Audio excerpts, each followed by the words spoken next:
Jeff, this is one brutal storm. Yeah, I know. I can barely see 10 feet in front of me. I see a light up ahead. Yeah. I think that's the library here in Peacham, Vermont.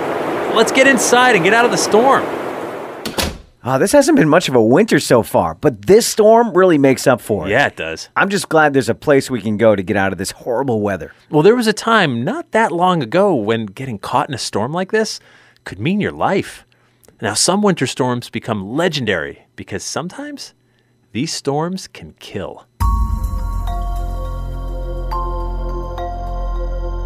I'm Jeff Belanger. And I'm Ray Auger. Welcome to episode 132 of the New England Legends podcast.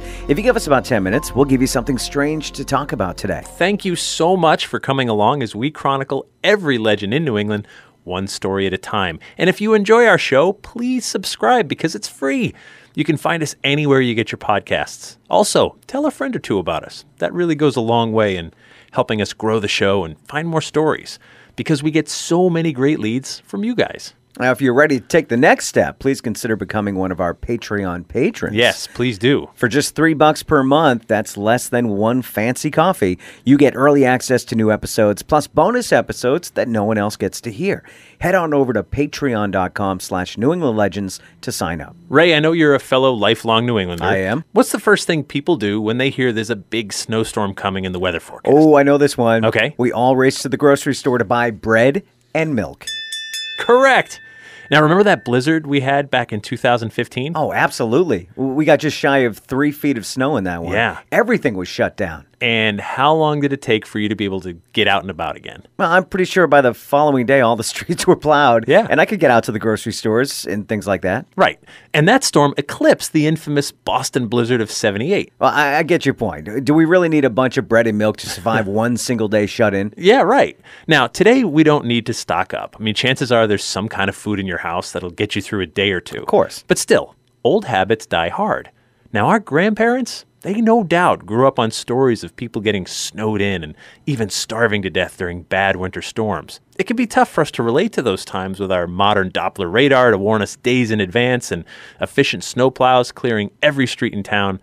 But there was a time when you looked up at dark clouds on a cold winter's day and you had to wonder, is this thing just going to bring a few flurries? Or if that beast just might have your number. And if you live in a remote area with a lot of nothing between you and your neighbor, that storm would be all the more dangerous. Right. So with that in mind, let's head back in time and jump into one of those killer storms that left a permanent scar here in northern Vermont. The year is 1869. It's early March here in northern Vermont, and 74-year-old Esther Emmons has been staying with her son who suffered a horrible accident while working as a lumberjack in the woods. The accident has left him an invalid. Fortunately, in these times, if you find yourself unable to work and in need of help, you apply to your town for assistance. And that's exactly what Esther's son had done.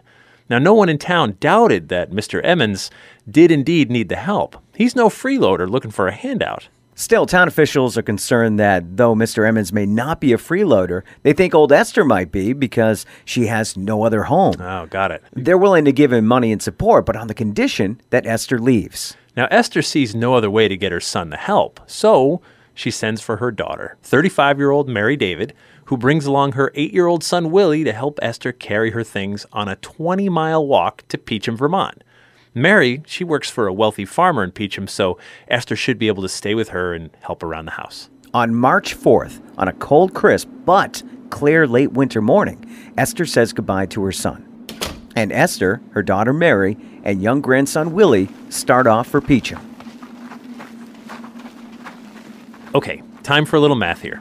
20 miles is a long distance to walk. Sure. But it's very doable, especially if you're walking along a road that's relatively flat. Now, if you average, say, 25-minute miles, which is a little faster than 2 miles per hour, and of course you'd have to factor in some rest breaks and things like that, you're probably looking at like a 9 to 10-hour walk to Peacham. All right, well, that's a long day. Yeah, it is. Especially if one of you is 74 years old and one is only 8 years old. That's very true. But still, they walk. And walk.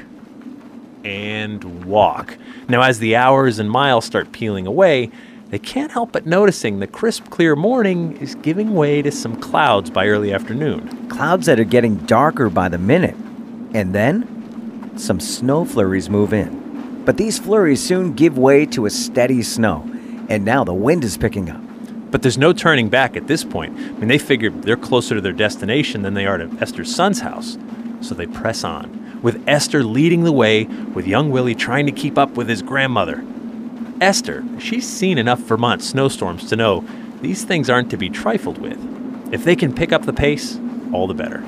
The trio make their way toward Peacham Woods, just as the storm is turning heavy. The clouds are getting darker. The temperature is dropping as the daylight prematurely bleeds out of the winter sky. Still, Esther has hope that Peacham Woods will offer a little bit of shield from the storm and allow them to finish their journey because the town lies just on the other side of the forest. With the skies growing dark, the snow piling up, and the storm showing no sign of letting up, Esther decides they will knock on the door of the next house they see and ask for shelter for the night. Up ahead, they see some lights in a farmhouse window, so the pilgrims trudge towards the house. They ask for shelter for the night, but the homeowner takes one look at the three women and offers them only one word. No! With no other choice, they set their sight on Peacham Woods. And once the road makes its way among the trees, there's hope that the journey is nearly over. Just a few more miles to go and they'll arrive in Peacham. And suddenly, even more hope arrives in the form of a one-horse-drawn carriage. The man in the carriage recognizes Esther and, of course, stops to offer them a ride into town. So Esther, Mary, and young Willie try to climb aboard. But there just isn't room in the tiny sleigh. And to make things worse, the old horse just can't get through the snow with the extra weight. So the driver offers to take only Esther because she's the oldest. Still, she refuses to leave her daughter and grandson. So the horse and driver trot off toward Peacham.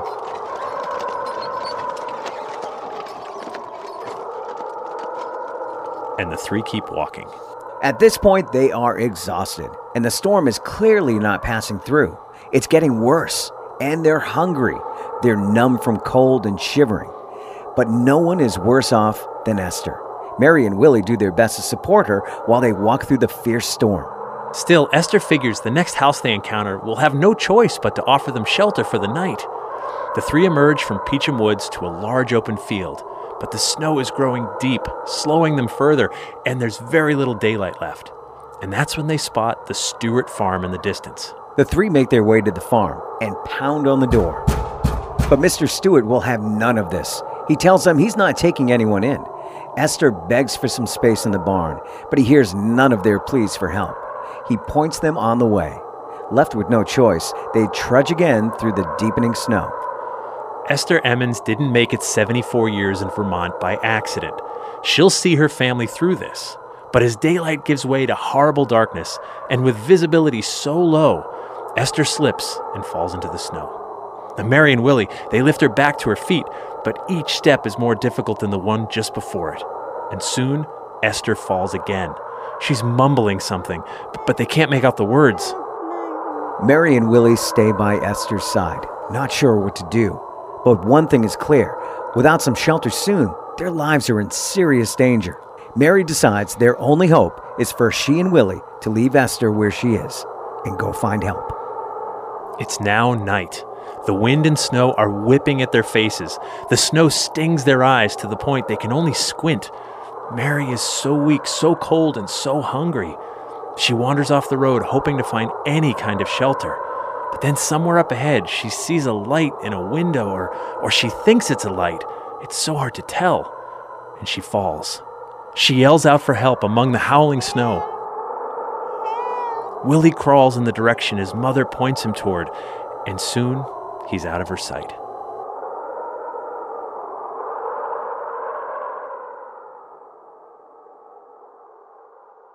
As day breaks, the storm finally passes. There's still some lingering clouds, but Peacham begins the process of digging out from the blizzard.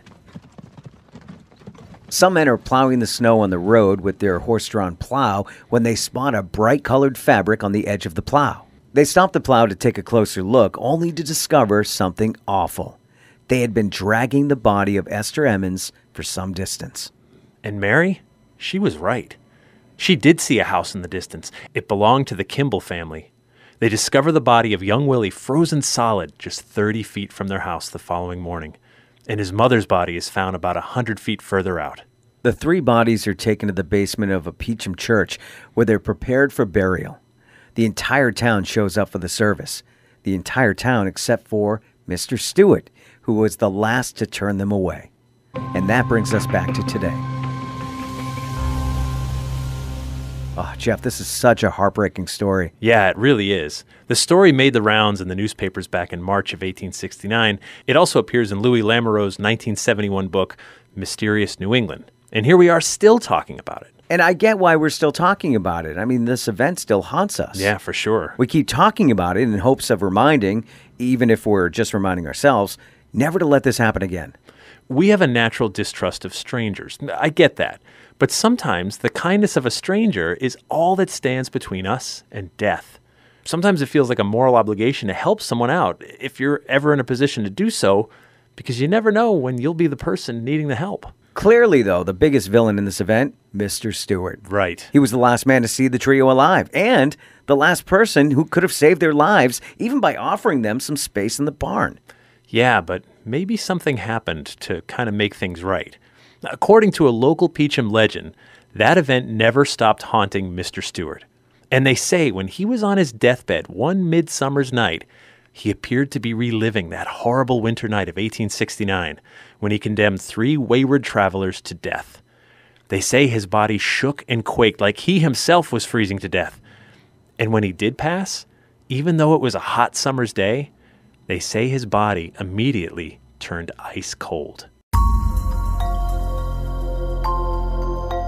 With just a few more weeks of winter to go, here's hoping we all survive until spring, Jeff. And here's hoping that you legendary listeners get more involved.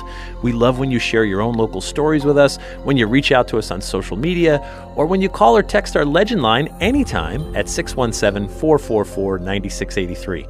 You can also leave our show closing on there for us. Please also visit our website at OurNewEnglandLegends.com, where you can see our entire archive of shows, clips, and links to the New England Legends television series available right now on Amazon Prime, and dates for Jeff's ongoing story tour. That's right. Please visit us. And of course, our theme music is by John Judd. Hi, this is Joseph Ames from Ospey, New Hampshire, and I was wondering if you guys could do more Ospey, New Hampshire stories or legends.